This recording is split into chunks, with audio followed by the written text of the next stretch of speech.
Alexander Reed had everything a man could want, except the truth about his fiancée. The Morton Hotel was full of excitement on the night of the annual masquerade ball. Champagne flowed freely, diamonds sparkled under crystal chandeliers, and music filled the grand ballroom. Alexander adjusted his black mask and checked his watch. In 20 minutes, he would announce his company's biggest acquisition yet, buying out his rival, Victor Langston's firm. The deal would make him the youngest billionaire in New York's real estate scene. He smiled at the thought of Victor's face when the news broke. The man had spent years trying to outmaneuver him, and tonight would end that rivalry forever. Alexander touched the folder in his jacket pocket, containing the final signed contracts. The timing felt perfect. Success in business, marriage to his beautiful fiancée Clarissa in 3 months, and now this victory. The night started exactly as planned. Alexander greeted investors, shook hands with board members, and exchanged pleasantries with the city's elite. People gathered around him like moths to light, eager to be part of his success. His confidence grew with each conversation. Clarissa had arrived earlier to oversee the event planning. She always handled these social gatherings, knowing exactly who needed attention and which connections mattered most. Alexander appreciated her skill at managing their public image. They made a perfect pair. He built the empire, she maintained their social standing. At 9:30, Alexander looked for Clarissa to coordinate their grand announcement. She wasn't at the bar where they'd agreed to meet. He checked his phone, no messages. Strange. Clarissa never missed a cue at these events. He walked through the crowded ballroom, nodding at familiar faces behind ornate masks. The band played a slow jazz number, and couples swayed on the dance floor. Alexander noticed his assistant Natalie directing the catering staff near the Kit Lily doors. She pointed toward the West Wing when he asked about Clarissa. The West Wing housed smaller reception rooms for private conversations. Alexander headed there, thinking Clarissa might be securing last-minute support from key investors. The hallway grew quieter as he moved away from the main ballroom. He passed 2 empty rooms before hearing voices from the third. He recognized Clarissa's laugh, the soft, musical one she used when especially pleased. Alexander reached for the door handle but stopped. Through the gap in the door, he saw movement in the dimly lit room. His fiancée stood close to someone, her red dress bright against dark fabric.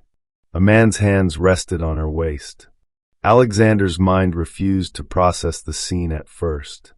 The man bent down, and Clarissa lifted her face to his. Their masks touched as they kissed. The diamond ring Alexander had placed on her finger 2 months ago caught the light as she ran her hands through the man's hair. Then the man turned slightly, and Alexander saw his face.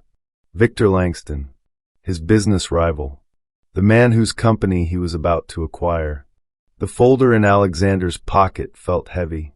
The contracts, the announcement, the carefully planned triumph. All of it twisted into something ugly as he watched Victor whisper in Clarissa's ear, making her smile that special smile Alexander thought belonged to him alone. His feet moved before his brain caught up. He turned away from the door, walking too fast. The hallway seemed longer, the music from the ballroom too loud. Near the grand staircase, he spun around, unsure whether to go back and confront them or continue his escape. The sudden movement caused his jacket to pull tight across his shoulders. A sharp ripping sound cut through his thoughts. The seam of his custom-made jacket, worth more than some people's monthly salary, had split open. Alexander stared at the tear, and a laugh bubbled up in his throat. Of course. On the night, everything fell apart, even his clothes betrayed him. The irony hit him hard. He had spent weeks planning how to destroy Victor's business empire. Now Victor had destroyed something far more personal. Questions raced through Alexander's mind. How long had this been going on? Had they been laughing at him all this time? Was the entire engagement just a way for Victor to get closer to his company? The worst part wasn't the betrayal. It was the realization that he should have seen it coming. All those late-night charity events Clarissa attended alone. The mysterious lunch meetings that ran long. Her sudden interest in his company's dealings with Victor's firm. The pieces clicked into place, forming a picture he never wanted to see. Alexander looked back toward the ballroom. In 15 minutes, he was supposed to stand at the podium and announce his greatest business achievement. His peers would applaud, photographers would capture his moment of triumph, and business magazines would praise his strategic genius. Instead, his fiancée was kissing his rival in a dark room, wearing his ring while planning his humiliation. The evening that should have crowned his success had turned into a showcase of his blindness. Alexander touched the torn seam of his jacket, feeling the smooth fabric and rough edges of the split. Like his life, it had seemed perfect on the surface until pressure revealed its weaknesses. He needed to leave, to think, to plan. But first, he had to fix this jacket. He couldn't let them see him falling apart. Alexander Reed might lose his fiancée tonight, but he refused to lose his dignity too. Sometimes the smallest tear can lead to the biggest change in life. Natalie had worked as Alexander's assistant for 5 years, and she knew exactly what he needed before he asked. She appeared beside him at the staircase, taking in his torn jacket and tight expression. Her fingers moved quickly over her phone screen as she explained about a small alterations shop nearby. Alexander barely heard her words, his mind still replaying the scene he had witnessed. The cold night air helped clear his head as they walked the 3 blocks. Alexander noticed how different this neighborhood looked from the glamorous hotel they had left behind. Small shops lined the street, their windows still lit despite the late hour. The alterations shop sat between a family-owned bakery and a boutique dress store. A bell chimed when they entered. The shop smelled like fresh cotton and coffee. Bundles of fabric filled the shelves in rainbow rows, and paper patterns covered every surface. Sketches hung on the walls, evening gowns, suits, and wedding dresses drawn with careful detail. A sewing machine made noises somewhere in the back. Lila Moore stepped out from behind a curtain, pins held between her lips and measuring tape around her neck. She looked like she belonged in this cozy space, with her simple black shirt and worn jeans. Her brown hair had escaped its messy bun in places, and she tucked a strand behind her ear as she approached the counter. Alexander watched as she examined his jacket. Her hands moved with gentle confidence over the expensive fabric. She asked about the tear without asking how it happened, and Alexander appreciated her discretion. While she worked, he paced the small shop, his shoes clicking against the wooden floor. The room felt alive with creativity. Half-finished projects waited on mannequins, each telling its own story. A wedding dress needed its final beating. A man's suit jacket waited for buttons. A child's dance costume sparkled under the warm lights. Alexander picked up one of the sketches that had fallen to the floor. The design showed a woman's business suit, but with unique details that made it special. The artist had noted fabric choices and construction techniques in neat handwriting along the margins. He looked at Lila with new interest as she worked on his jacket. These weren't just alterations, she was an artist. His original plan of returning to the ball seemed empty now. The thought of facing Clarissa and Victor, of pretending nothing had happened, made his stomach turn.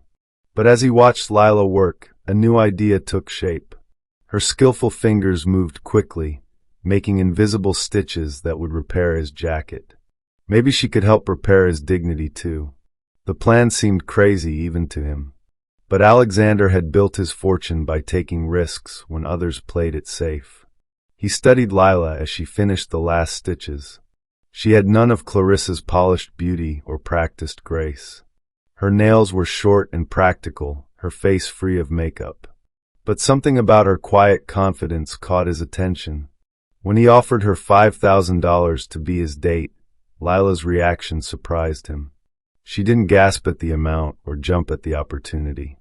Instead, she met his eyes steadily and doubled the price. $10,000, and she would keep whatever dress they bought. Her business sense impressed him. She had recognized her leverage and used it well. The boutique next door stayed open late on event nights. The owner, Mrs. Lilly, greeted Lila like an old friend. She listened to their unusual request without judgment and disappeared into the back room. She returned with a deep blue gown that looked like it was made for royalty. Lila hesitated before taking the dress. Alexander saw the moment of doubt cross her face as she looked at the elegant fabric. He recognized that look. He had worn it himself years ago when he first stepped into the world of high society. Mrs. Lilly shooed Lila toward the dressing room with motherly authority, promising to work magic with hair and makeup too. While they waited, Mrs. Lilly told Alexander about Lila's dream of designing her own fashion line. She spoke about the young seamstress's talent for making beautiful clothes that real people could wear, and how hard she worked to keep her little shop open in a city that favored big brands over small businesses. When Lila emerged from the dressing room, Alexander understood Mrs. Lilly's pride. The blue dress transformed Lila's outer appearance, but it didn't change her essential self. Her eyes still held that sharp intelligence, and her smile remained genuine. Mrs. Lilly had arranged her hair in elegant waves and applied makeup that enhanced rather than masked her features. Looking at her, Alexander realized his impulsive plan might work better than he'd hoped. Lila didn't try to copy the artificial sophistication of his usual social circle. She brought something different, something real. The women at the ball wore masks tonight because of the masquerade theme, but many of them wore invisible masks every day. Lila seemed incapable of such pretense. He offered her his arm, following the etiquette his mother had drilled into him years ago.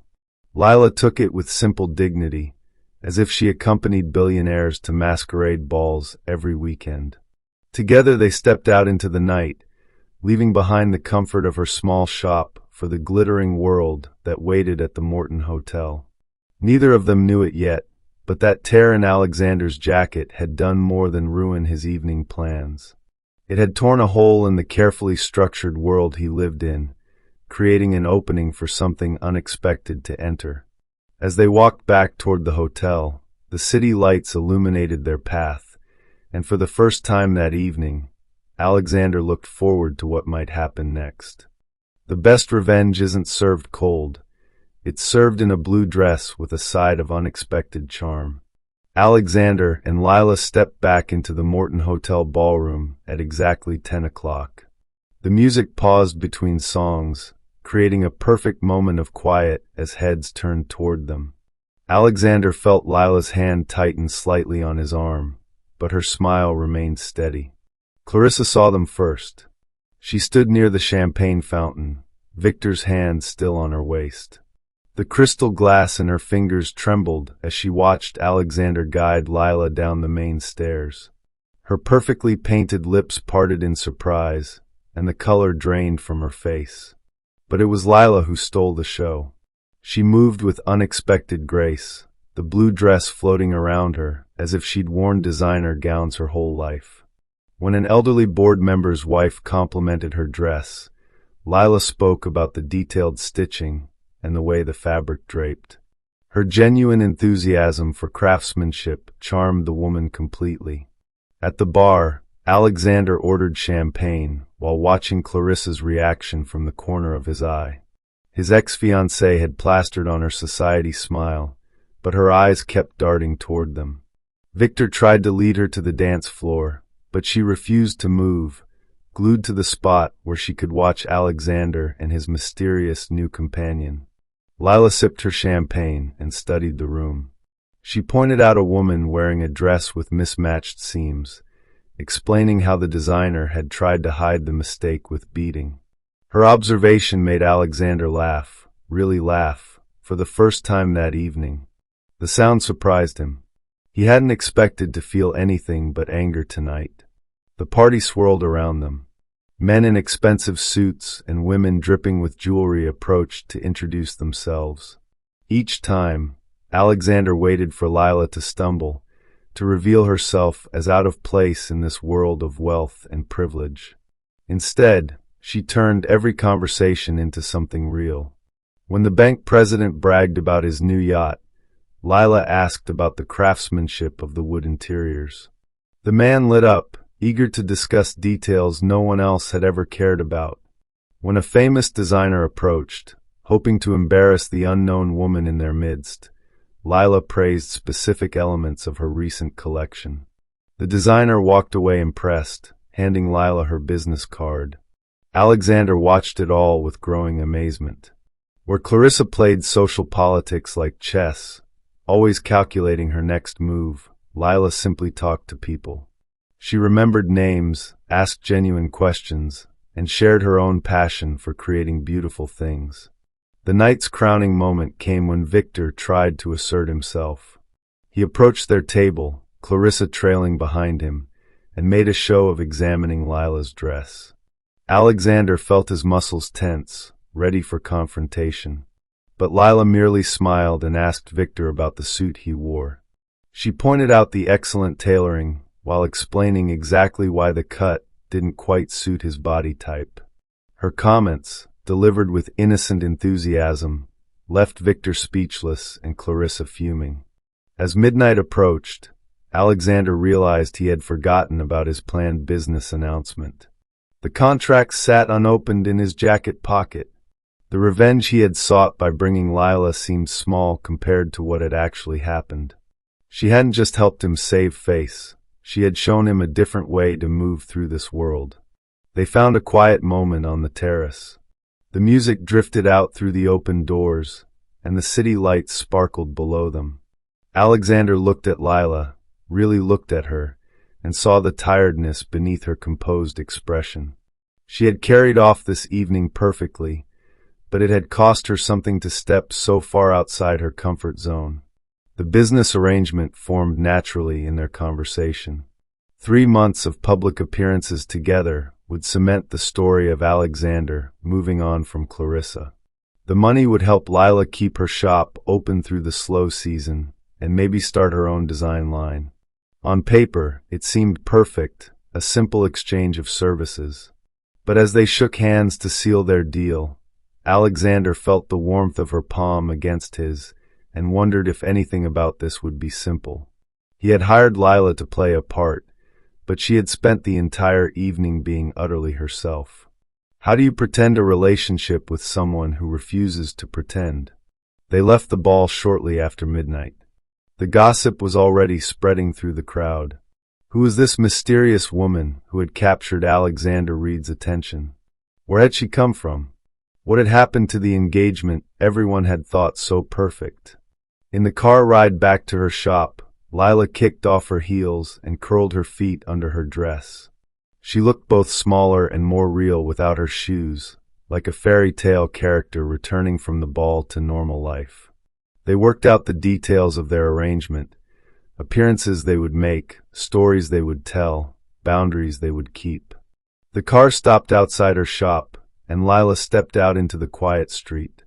The blue dress caught the light from the street lamps, making her look magical for one more moment. As Alexander watched her unlock her door, he realized something had shifted in his world.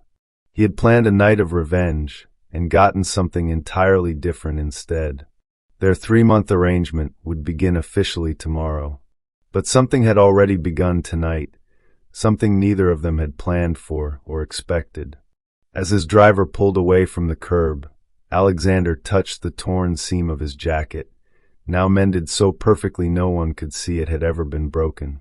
He wondered if hearts could be mended just as neatly, and if sometimes the best things in life come from torn plans and broken expectations.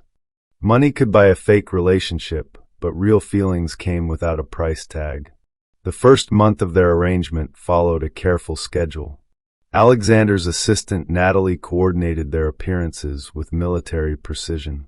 Charity galas on Thursdays, business dinners on Fridays, cultural events on weekends.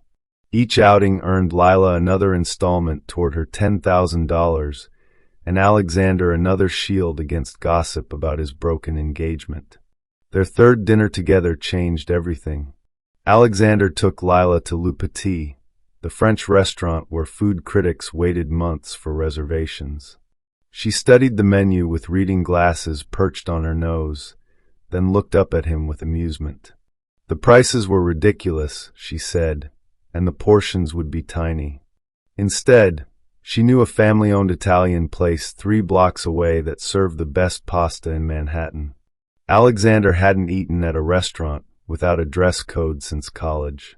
But something about Lila's smile made him stand up and follow her. They walked through the cool evening air to a small restaurant with red checkered tablecloths. The owner hugged Lila and scolded her for staying away too long. Soon their table overflowed with homemade bread, rich sauce, and pasta that tasted better than any 5-star meal. That night, Alexander talked about his childhood dream of building tree houses. Lila shared stories about learning to sew from her grandmother. They forgot about their arrangement, about appearances, about everything except good food and real conversation. When marinara sauce dripped on Alexander's tie, he laughed instead of worrying about the silk. Their next appearance was at an art gallery opening. The artist specialized in abstract paintings that cost more than houses.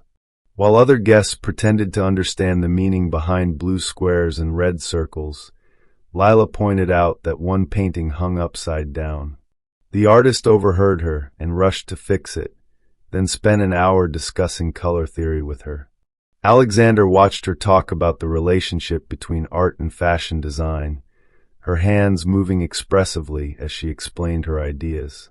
The woman beside him whispered that Lila must be a famous designer playing humble. Alexander smiled, knowing she was something much rarer in their world, simply herself. Small moments began to matter more than their public appearances. Alexander noticed how Lila always remembered the coffee orders of shop owners near her store. She noticed how he helped an elderly board member with his coat, even when cameras weren't around. During a rainstorm, they shared her tiny umbrella, and Alexander didn't mind that his $1,000 shoes got wet. Their planned conversations about his business and her shop turned into real discussions. Lila suggested ways to make his new hotel development more appealing to local artists. Her ideas about creating spaces for pop-up fashion shows and art installations made perfect sense. Alexander found himself redesigning entire floors based on her insights. One afternoon, he visited her shop without cameras or expectations. Lila sat at her sewing machine, glasses slipping down her nose as she worked on a wedding dress. Pins held fabric in place, and sketches covered her desk. She looked up when he entered, surprise turning to welcome. Alexander pulled up a chair and watched her work, feeling more peaceful than he had in years. He began bringing contracts for her to review. Unlike his lawyers who saw only liability, or Clarissa who had seen only profit margins, Lila looked for the human element in each deal. She asked about the people who would be affected, the communities that would change. Her questions made Alexander think differently about his projects. Their fake relationship required regular photos for social media. But the pictures that meant most to Alexander were the ones no one else saw. Lila teaching him to thread a needle in her shop. Both of them covered in flour after a cooking class she insisted they take. The sketch she drew of a better designed suit for him, with notes about fabric choices in her neat handwriting. 6 weeks into their arrangement, Alexander realized he had stopped counting down the days until it ended. The money he paid Lila seemed meaningless compared to the way she brightened every room she entered. At business meetings, he found himself turning to catch her expression, wanting to see her reaction to important moments. Lila changed too. She still wore her reading glasses and kept pins in her hair, but she carried herself with new confidence. The dresses she designed began to sell to boutiques, each one combining high fashion with practical comfort. When a famous actress ordered a custom gown, Lila celebrated by buying ice cream for neighborhood kids. Their planned appearances became real dates without either of them noticing the change. Alexander stopped checking his phone during dinner. Lila stopped worrying about the price of meals. They developed private jokes and shared looks that needed no explanation. His hand found hers naturally, not for show but for the simple pleasure of connection. 2 months into their 3-month contract, Alexander sat in his office reviewing their agreement. The legal terms looked cold and strange now. How could he put a price on the way Lila hummed while she worked? How could he measure in dollars the feeling of finding someone who saw him as a person, not a portfolio? The next day, he tried to give her the final payment early, to end the business side of their relationship. But Lila was busy designing uniforms for a women's shelter, and the conversation never happened.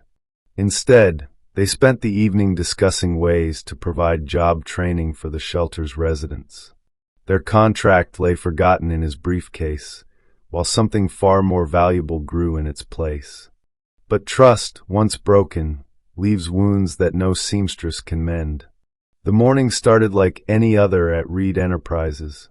Lila arrived early, carrying coffee and fresh pastries from the Italian bakery near her shop. She had grown comfortable walking through the sleek office building, greeting security guards by name and chatting with receptionists who now showed her their torn clothes for repair advice. Alexander had asked her to meet him before the board meeting. He wanted her opinion on the new community center designs, something that wasn't part of their arrangement but had become natural between them. The elevator carried her to the top floor, where morning sunlight filled the hallways. She heard voices coming from Alexander's office. The door stood partially open, and Clarissa's voice drifted out, filled with tears and regret. Lila paused, the coffee cups warm in her hands. She knew she should walk away, give them privacy, but her feet wouldn't move. Through the glass wall, she watched the scene unfold. Clarissa stood close to Alexander, her designer dress perfectly tailored, her blonde hair arranged in elegant waves. She touched Alexander's arm, speaking softly, her eyes wide with rehearsed sincerity. Alexander remained still, his back straight, but he didn't step away. Lila saw the moment everything changed. Clarissa rose on her toes, pressed her lips to Alexander's, and for 3 heartbeats, he didn't pull back. The coffee in Lila's hands grew cold as she watched the man she had come to care for kiss his ex-fiancé. The paper bag of pastries crumpled in her grip. She set the coffee cups on a nearby desk, careful not to make a sound. Her grandmother had taught her that a clean escape was better than a messy confrontation. Lila walked to the elevator, her steps measured, her face calm. Only when the doors closed did she let herself feel the pain. Back in her shop, Lila buried herself in work. She finished 3 alteration jobs and started a new dress design. But her hands shook when she tried to thread her needle, and the sketches came out wrong. The blue dress from the masquerade ball hung in the corner, mocking her with memories. The next few days brought worse revelations. Clarissa launched her attack with the precision of a general commanding troops. At a charity luncheon, Lila overheard whispers about her background. Someone claimed she had tricked Alexander, using sob stories about her struggling business to win his sympathy. Another voice suggested she had planned everything, targeting him when he was vulnerable after Clarissa's betrayal. Victor joined the campaign with his own tactics. He invited fashion reporters to dig into Lila's past, implying she had stolen designs from major fashion houses. When they found nothing, he spread rumors about her family, making up stories about criminal connections and financial fraud. Each rumor hurt worse than the last. Lila had always been proud of her simple life, her small shop, the skills passed down from her grandmother. Now every achievement felt tainted. Her designs weren't good enough. Her manners weren't polished enough. Her whole world seemed too small and shabby compared to the gleaming heights where Alexander belonged. The worst part was remembering how real it had felt. The late-night conversations about their dreams, the way Alexander's eyes crinkled when he really smiled, the gentle way he held her hand during fancy dinners. Had any of it been true? Or was she just a convenient distraction, a band-aid for his wounded pride? Mrs. Lily from the boutique next door brought tea and sympathy. She reminded Lila about the dress she had worn to the masquerade ball, how it had fit her perfectly not because it changed her, but because she made it her own. But even Mrs. Lily's wisdom couldn't erase the image of Alexander kissing Clarissa. She still pretended that everything was good with Alexander. An arrangement was an arrangement. She was never a real part of his life anyway. The final blow came at a Fashion Week event. Lila attended because one of her designs had been selected for a small showcase of independent designers. She stood proudly by her creation, an evening gown that combined elegance with comfort. Then Clarissa arrived, wearing an almost identical dress from a famous designer, claiming she had commissioned it months ago. The implications were clear. Either Lila had copied the design, or she had somehow stolen it early. The whispers grew louder, and potential buyers drifted away from her booth. She watched her dreams crumble, while Clarissa smiled triumphantly across the room. That evening, Lila sat in her shop surrounded by half-finished projects and abandoned sketches. The contract with Alexander lay open on her desk, its end date circled in red. 2 more weeks of pretending, of smiling through pain, of watching the man she loved while knowing he had chosen someone else. She picked up her scissors, the expensive ones Alexander had given her as a gift, and began cutting fabric for a new design. Each snip felt like cutting away a piece of her heart, but she kept working. Her grandmother had always said that healing comes through creating something new from what remains. Outside her shop window, the city moved on. People hurried past, caught up in their own stories of love and loss. Lila watched them through eyes that had seen too much of both worlds, the glittering heights and the solid ground. She belonged to neither now, caught between what she had been and what she had almost become. The new Reed Hotel sparkled against the Manhattan skyscraper buildings. 3 years of planning, millions in investment, and countless meetings had led to this moment. 500 of New York's most influential people filled the grand ballroom for the opening ceremony. Camera flashes lit up the room as reporters captured every detail. Lila sat in her shop that morning, staring at the invitation on her desk. She had helped design the staff uniforms and the hotel's signature look. Her sketches had influenced the decor of every room. But after seeing Alexander with Clarissa, she couldn't bear to attend.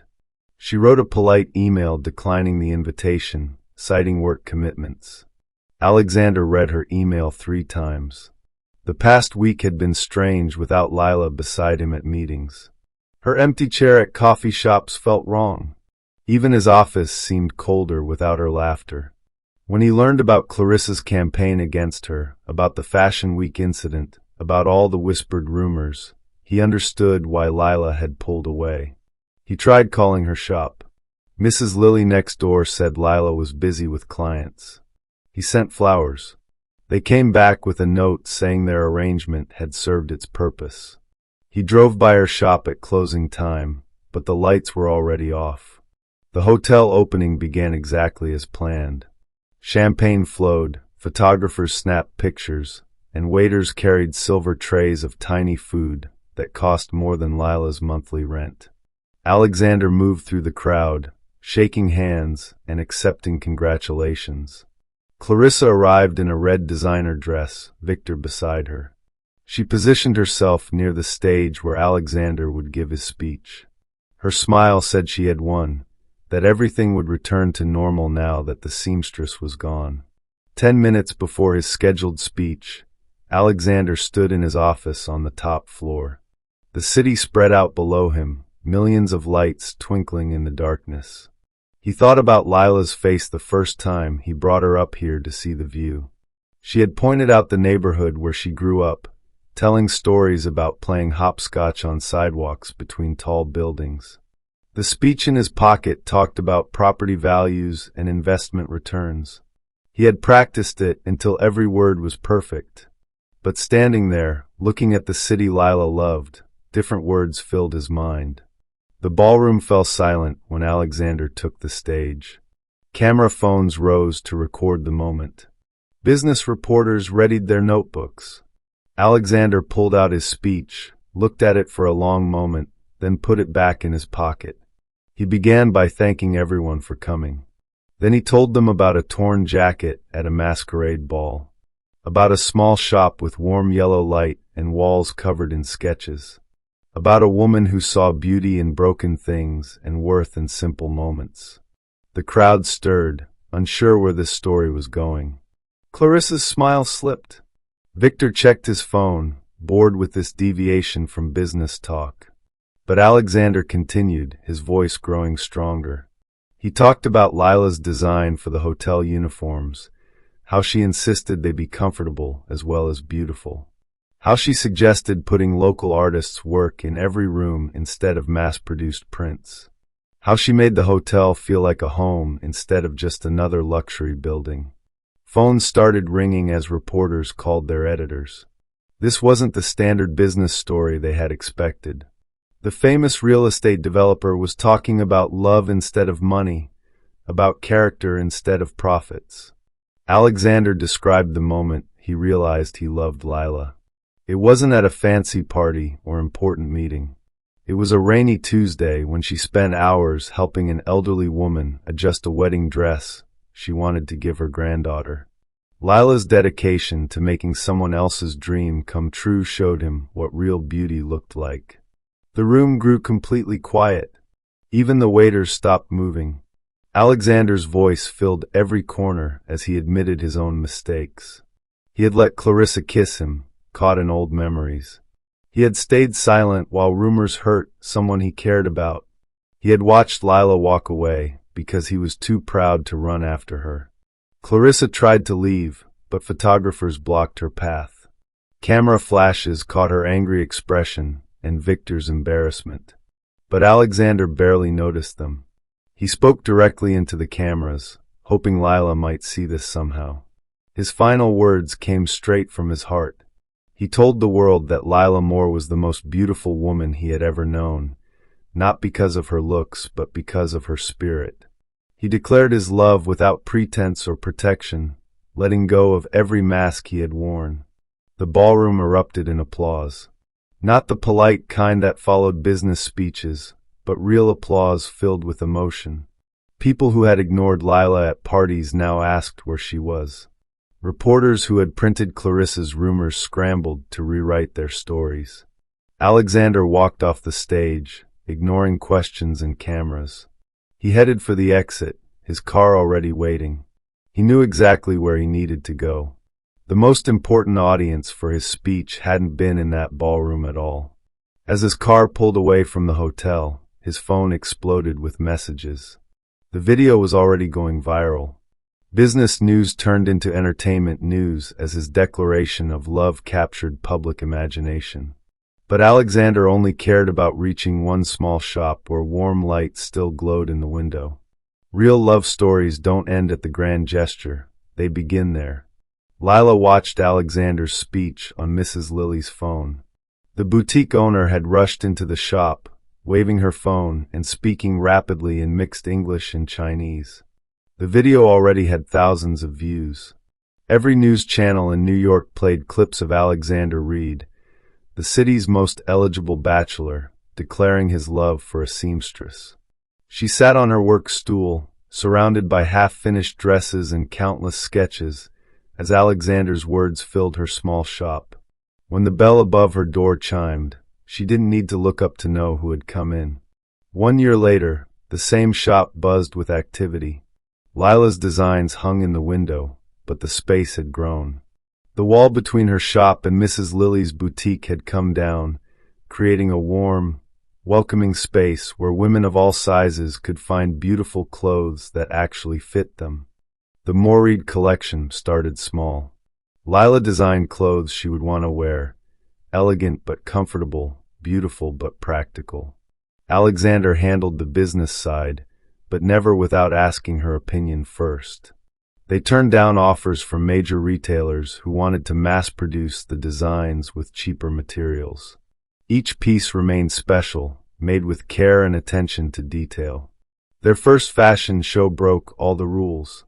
Instead of stick-thin models, they invited regular women to wear the clothes. Teachers, nurses, businesswomen, and artists walked the runway. Magazine editors complained about the unusual choice until they saw how the clothes moved on real bodies, how the women smiled with genuine confidence. The videos went viral. Orders poured in from across the country. Women wrote letters thanking Lila for making them feel beautiful in their own skin. But she kept her small shop as the heart of the business, still doing alterations for local customers who had supported her from the beginning. Alexander changed too. He still made million-dollar deals, but now he asked different questions. How would this building serve the community? What could they add to make it more welcoming? The cold office towers he once built transformed into spaces where art galleries shared walls with small businesses, where rooftop gardens provided vegetables for local restaurants. Their wedding reflected both their worlds. They held it in the community center Alexander had built based on Lila's suggestions. Famous designers mingled with local shopkeepers. The bride wore a dress she had designed and made herself, with a little help from Mrs. Lilly. The groom wore a suit with a tiny blue thread hidden in the seam, the same thread Lila had used to fix his jacket the night they met. Clarissa and Victor's dramatic divorce made headlines for weeks. She got the beach house but lost her social standing when Victor revealed her plot to sabotage the hotel opening. He kept his company but lost most of his clients when his business practices came under investigation. They spent more time fighting in court than they had spent being married. But that was just gossip, barely noticed by Lila and Alexander. They were too busy building something real. Every morning, Alexander brought coffee to the shop, sitting quietly while Lila worked on her designs. Every evening, Lila visited construction sites with him, offering ideas about making spaces more beautiful and useful. They fought sometimes. He could still be stubborn about business decisions. She could still retreat into insecurity about their different backgrounds. But they had learned to fight fair, to listen to each other, to remember what mattered most. 3 years after the masquerade ball, they welcomed their first child. The baby's nursery included a handmade quilt Lila sewed from scraps of meaningful fabrics, a piece of the blue dress from their first night together, material from the hotel uniforms she designed, silk from their wedding clothes. Alexander spent hours rocking the baby, pointing out the windows at the city they both loved, telling stories about a torn jacket that led to love. The original contract that started their fake relationship hung framed in Lila's office, a reminder that the best things in life can't be planned or purchased. Next to it hung the sketch she had made of Alexander that first night, when he was just a customer with a torn jacket and wounded pride. Their story appeared in magazines and newspapers, usually painted as a modern fairy tale. But those who knew them saw something better than a fairy tale. They saw two people who had found success by being genuine in a world of pretense, who had built love on a foundation of truth. The small shop with warm yellow light remained their favorite place. On quiet evenings, they sat together after closing time, sharing ideas and dreams. Lila sketched designs while Alexander reviewed building plans. Sometimes they just talked or sat in comfortable silence, enjoying the peace they had found in each other's company. City life rushed by outside their window. Models still stalked runways in impossible clothes. Businessmen still made deals in cold offices. Socialites still played their games at charity galas. But inside the shop, surrounded by the gentle whir of sewing machines and the rustle of fabric, Lila and Alexander had created their own world. One where love didn't need masks or masquerades, where success was measured in moments of genuine joy, where beauty came in all shapes and sizes, and where every torn seam could lead to something wonderful. As Mrs. Lilly liked to say, watching them through the shop window, some people spend their whole lives pretending to be something they're not. But true happiness comes from finding someone who loves you for exactly who you are. If this story gave you a fresh perspective, drop your thoughts in the comments. I'd love to hear from you. Don't forget to smash that like button and hit subscribe so you never miss out on more stories that challenge the way we see the world. Let's keep sharing, learning, and growing together. Thanks for watching, and I'll catch you in the next video.